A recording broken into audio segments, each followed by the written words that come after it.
ছোটরা হচ্ছে আগামী দিনের ভবিষ্যৎ। সুতরাং ছোটদেরকে যদি ঠিকভাবে মানুষ না করে তোলা যায়, তাহলে আগামী দিনে সবচেয়ে বেশি পস্তাতে হবে আমাদের। কারণ আমরা আমাদের জীবনে সবচেয়ে বেশি যে খাটনিটা করে থাকি বা যে কাজগুলো করে থাকি, তা কিন্তু আমাদের বাচ্চাদের জন্যই। তাই বাচ্চারা যদি আগামীর সত্যিকারের ভবিষ্যৎ হয়ে না দাঁড়ায়, তাহলে পরে আমাদের গোটা জীবনের পরিশ্রমটাই কিন্তু বৃথা হয়ে দাঁড়াবে। কিন্তু এই বাচ্চাদের সবচেয়ে যেটা কষ্টকর জিনিস হয়ে দাঁড়ায় আমাদের, সেটা হচ্ছে পড়াশোনা করা। তাদের পড়তে বসানোটা খুবই কষ্টকর। কারণ তারা পড়তে বসে না। তারা কি ভালোবাসে? তারা খেলতে ভালোবাসে, ভাঙতে ভালোবাসে, তারা ঘুমোতে ভালোবাসে। তো এই সমস্তর পাশে তাদেরকে সঠিকভাবে যদি আমাদের মানুষ করে তুলতে হয়, তাহলে যে কাজটা করতে হবে, তাদের তাদেরকে ভালোভাবে পড়াশোনায় বসাতে হবে এবং পড়াশোনায় তারা মনোযোগী যাতে হতে পারে, সেই দিকে দেখতে হবে। আর এই দেখতে গেলে পারে সবচেয়ে বেশি দায়িত্ব যেটা যাদের উপর পড়ে, সেটা হচ্ছে তাদের বাবা-মা। তাদের বাবা-মা যদি এই কাজটা না করে, তাহলে পারে কিন্তু ভবিষ্যতে তারা ওই ওই নিজের বাচ্চার জন্যই পস্তাতে হয়। তাই আজকে আমার এই এপিসোডে আমি যেটা বলতে চলেছি, সেটাই হচ্ছে যে ছোটরা ঠিকভাবে পড়াশোনায় মনোযোগী করতে গেলে তাদেরকে কি বিষয়গুলো আমাদের মনে রাখতে হবে। ছোটদের দিকে আমরা সবসময় কিন্তু যদি দেখি, তাহলে যে কাজটা করতে হয়, সেটা হচ্ছে ছোটরা কিন্তু খুব অনুকরণীয়। তারা অন্যের দেখে তারা শেখে। তাই এই দেখে শেখা বিষয়টা যখন তাদের মধ্যে সবচেয়ে বেশি আছে, তাই এমনভাবে তাদের সামনে আমাদের রিঅ্যাক্ট করতে হবে বা এমনভাবে আমাদের তাদের সাথে চলতে হবে, যাতে আমাদের দেখেই তারা সেই বিষয়টি শিখতে পারে। তাই তারা কিন্তু আরেকটা জিনিস করতে চায়, তারা নতুন জিনিস সৃষ্টিতে সবসময় ব্যস্ত থাকে। যেমন ছোট বাচ্চা মেয়েরা হলে পারে কি করে, তারা পুতুল খেলে, ঘর তৈরি করে, তারা নতুন ঘর তৈরিতে ব্যস্ত থাকে। আবার ঠিক রান্নাপাতি করে, অর্থাৎ নতুন রান্না তারা তৈরিতে ব্যস্ত থাকে। তারা নিজের কল্পনার জগতে থাকলেও সেটা কিন্তু তাদের অজান্তেই এগুলো হয়ে যায়। আবার ছোট ছেলেরা যদি হয়, তাহলে দেখা যায় তারা গাড়ি ভাঙছে, আবার সেই গাড়িটাকে জোড়ার চেষ্টা করছে, অর্থাৎ নতুন একটা কিছু ক্রিয়েশনের সৃষ্টি করছে। মোবাইলের ক্ষেত্রে দেখা যায় মোবাইলের গেম খেলতেও তারা নতুন কিছু তৈরি করে ফেলছে। তো এই বিষয়গুলোর দিকে আমরা যদি খুব ছোট থেকেই নজর দিই, তাহলে পারে আমরা নিজেরাই দেখতে পাবো যে সেই ছেলেগুলো আগামী দিনের ভবিষ্যৎ হয়ে উঠেছে। তাই খুব ছোট থেকে তাদের দিকে আমাদের যে নজরগুলো দিতে হবে, যেটা করলে পারে তারা আগামীতে আরো ভালোভাবে পড়াশোনায় মনোযোগী হতে পারবে বলে আমার মনে হচ্ছে, সেগুলো হলো একটা, নাম্বার 1, তাদেরকে নিজেদের কাজটা নিজেকে করতে দিন। অর্থাৎ ছোট কাজ, যেগুলো বড় কাজ করতে হবে না। যেমন ধরুন, তারা জল আপনি ঢেলে দেবেন না, ওদেরকেই ঢালতে বলুন। হয়তো একবার মেঝেতে জল পড়ে গেল, পড়ুক। সে কিংবা জল ঢালতে গিয়ে গ্লাসটা ভেঙে ফেললো, ভাঙুক। ভাঙলে পারেও, ফেলে দিলেও তাকে বকা দেবেন না। তাকে শিখিয়ে দিন যে জলটা এইভাবে ঢালতে হয়, এইভাবে না, এইভাবে ঢালতে হয়। তাকে নিজেই স্নান করুক। আপনি স্নান প্রথম করিয়ে দিলেন, 2-3 বছরের বাচ্চা যখনই হয়ে যাবে, তখন নিজের স্নান নিজে করুক। তাকে তোয়ালেটে দিয়ে দিন, সে নিজেই তার গাটা মুছুক। এই কাজগুলো যখন সে শিখবে, তখন দেখবেন ধীরে সে তার বড় কাজগুলোও করবে। এবং কোনো কিছু যদি সে এগুলো করতে গিয়ে নষ্ট করে ফেলে, তবে শাসনটা না করে তাকে বোঝান যে এইটা এইভাবে না করে এইভাবে যদি করা হয়, তাহলে পরে অনেক বেটার হতো এবং তুমি সেই জায়গাতে সফলতা পেতে। কোনো জিনিস ক্ষতি করলেই সঙ্গে সেটি না, মানে ক্ষতি করে ফেলেছে। আচ্ছা, তুমি ক্ষতি করেছো, ঠিক আছে, আমি আজকে এনে দিচ্ছি। এই কাজটা তাকে করবেন না। কি করতে হবে? আপনার কোনো একটা জিনিস সে নষ্ট করে ফেলেছে, তাকে বোঝাতে হবে যে ওই জিনিসটার একটা মূল্য ছিল, যে মূল্যটা আমাকে ইনকাম করতে বেশ সময় দিতে হয়েছে। তাই কিছুদিন পর তোমাকে হয়তো দিব, কারণ এই সময় আবার আমাকে আনতে হবে। তোমাকে পরে যে জিনিসটা দিতাম, সেটা হয়তো আমি এখন পারছি না। তোমাকে এই জিনিসটাই আমি এরপরে এনে দেব। এই বিষয়টার দিকে কিন্তু নজর দিতে হবে, সঙ্গে না দিয়ে, এবং ওইটার যে একটা মূল্য আছে সেই জিনিসটা তাকে বোঝাবেন। এইবার যে জিনিসগুলো আপনারা ওর সামনে করবেন না, আপনার প্রথমত ছোটদের ভালোভাবে পড়াশোনা করাতে গেলে যে কাজটা আপনাদের অবশ্যই করতে হবে, সেটা হচ্ছে তাদের পড়ার ঘরটাকে আগে নির্বাচন করুন। পড়ার ঘরটা যদি ঠিক না হয়, তার কাছ থেকে কিন্তু আপনি ভালো পড়াও পেতে পারেন না। এইবার যাদের বাড়িতে অনেক ঘর নেই, তাদের ক্ষেত্রে ওই একটা ঘরকেই নির্বাচন করুন এবং যেখানে ও পড়তে বসবে সেই জায়গাটা স্থির করুন। কোনো সময় বিছানার উপর যত কম পারেন পড়াতে বসাবেন। সেক্ষেত্রে বালিশ টালিশ যদি বিছানার উপর বসাতেই হয়, নিতান্তই যদি বসাতে হয়, তাহলে পারে আপনি বিছানার সমস্ত বালিশগুলোকে ঘরের অপর কোণাতে নিয়ে যান, যাতে ও কাছে পিঠে কোনো বালিশ টালিশ বা খেলনার কোনো জিনিস না পায়, পড়ার সময়টুকুন কমপক্ষে। পরে আবার বিছানাতে আপনি সেগুলো নিয়ে এসে প্লেস করতে পারেন।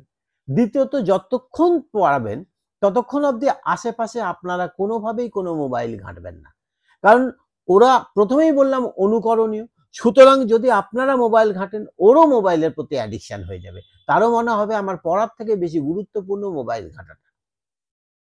তৃতীয়ত, সেই ঘরে টিভি থাকে, পড়ার ঘরে যদি টিভি থাকে তাহলে পারে আপনারা ওই পড়ার সময়টুকু টিভি চালাবেন না, এবং পারিতপক্ষে ওর সামনে কোনো সিরিয়াল জাতীয় জিনিস যতটা কম পারেন ততটা দেখলেই ভালো।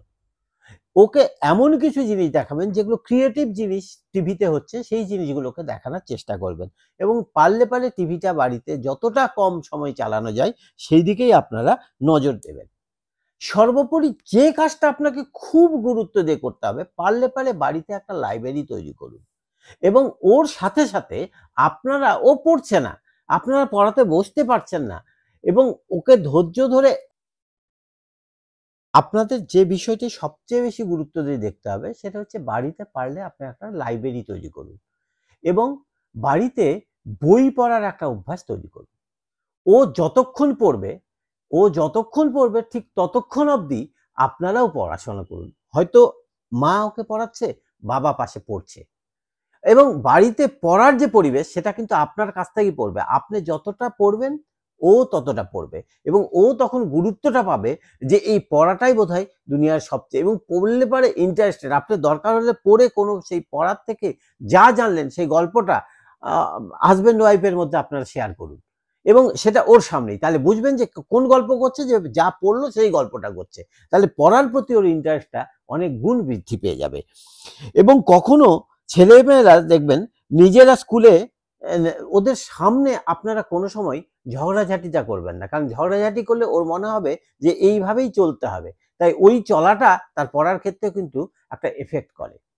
আর একটা জিনিস দেখবেন যে স্কুলে গেলে, আমরা যখন নিজেরাও পড়তাম স্কুলে, যে টিচারটা আমাদের খুব বেশি মারতো, খুব বেশি আমাদের শাসন করত, আমাদের তার ক্লাসটা বেশি ভালো লাগতো না।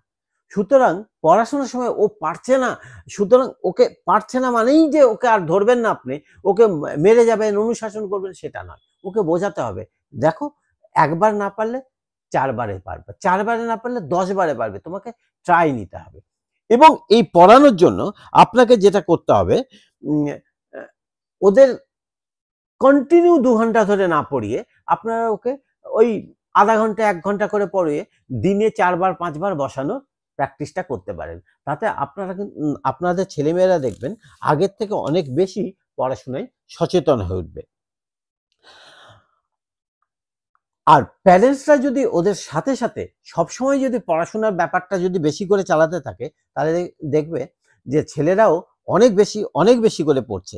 বাচ্চাদের আর একটা জিনিস আমি বলবো, যে যখন আপনি পড়াবেন, পড়ানোর প্রতি প্রত্যেকেই কিন্তু, পড়ানোর সময় প্রত্যেকেই কিন্তু যে জিনিসটার প্রতি চায় যে তাদেরকে প্রশংসা করুক। সুতরাং তারা যখন পড়বে তখন তাদেরও কিন্তু আপনি প্রশংসা করবেন। প্রশংসা বলতে আমি কি বলছি, যে এইটা তো তুমি দারুণ করলা, সুতরাং এই জিনিসটা খুব ভালো হলো, আরো কালকে ভালো হবে, এই প্রশংসাটা শোনার জন্য তারা কিন্তু উন্মুখ হয়ে থাকে। তাই তাদেরকে অনুশাসন না করে তাদেরকে প্রশংসা করুন।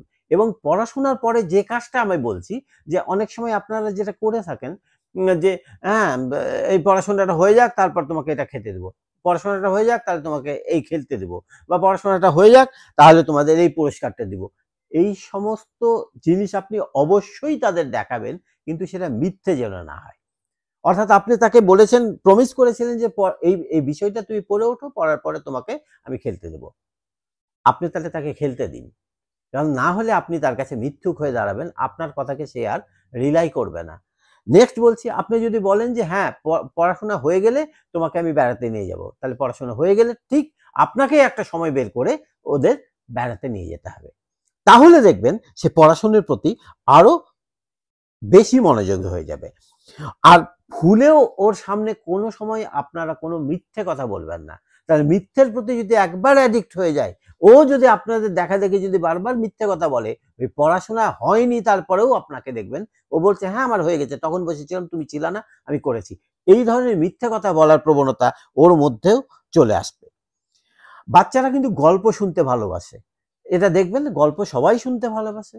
তাই ওদেরকে পড়ানোর সময় আপনারা আর একটা পদ্ধতি অবলম্বন করতে পারেন, সেটা হচ্ছে গল্পের মাধ্যমে ওদেরকে পড়ান। এই গল্প বলতে বলতে চেষ্টা করবেন না ভূতের গল্প বলার কথা নয়, এমন কোনো গল্প বলবেন না, কাল্পনিক গল্পগুলো বলবেন না, ভৌতিক গল্পগুলো বলবেন না। পড়াশোনার মাধ্যমে এমনভাবে গল্পগুলো বলুন যে গল্পগুলোর মাধ্যমে ঠিক ওর পড়াশোনাটা ক্যাপচার্ড হয়ে যাচ্ছে। তাহলে পরে দেখবেন তারা আগের থেকে অনেক অনেক বেশি পড়াশোনার প্রতি মনোযোগী হয়ে উঠবে। এবং দেশের যারা উজ্জ্বল নক্ষত্র যারা আছে, তারা কিভাবে উজ্জ্বল নক্ষত্রে পরিণত হলো, তারা পড়াশোনার প্রতি কতটা অ্যাডিক্টেড ছিল, বা কিভাবে তারা ওই জায়গাতে পৌঁছালো, এই বিষয়গুলো যদি তাদের সামনে বলেন বা তাদের জীবনী নিয়ে এসে তাদের কাছে দিয়ে দিয়ে আপনি, ও বসে আছে ও পড়তে পারছে না, আপনি পড়ে পড়ে তাদেরকে শোনান, দেখবেন তারাও ইন্সপায়ার্ড হবে এবং তারাও বলবে ঠিক আছে, তারা যদি এত কষ্ট করে এত চেষ্টা করে যদি পড়াশোনা করে ওই জায়গাতে পৌঁছাতে পারে, আমিও তাহলে সেই জায়গাটায় অবশ্যই পড়বো। এবং পড়াশোনা নিয়ে সবচেয়ে বেশি যে কাজটা হচ্ছে আপনারা করছেন না, সুতরাং ও পড়ছে না, ওকে তোমাকে 90% মার্ক পেতেই হবে, তোমাকে 100% মার্ক পেতে হবে, এই প্রেশারটা তাদেরকে ক্রিয়েট করবেন না। যদি প্রেশারটা না ক্রিয়েট করেন, পড়াশোনাটাকে ভালোবাসার জায়গায় নিয়ে যেতে পারেন, তাহলে আমি বিশ্বাস রাখি এই আমি যা এতক্ষণ বললাম সেই কথাগুলোকে যদি একটু মনে রেখে সেইভাবেই যদি ওদের সাথে চলতে পারেন, তাহলে আগামীতে দেখবেন আপনার সন্তান সবচেয়ে ভালো পড়াশোনায় হয়ে উঠবে, এইটুকুন বিশ্বাস রাখি। ধন্যবাদ।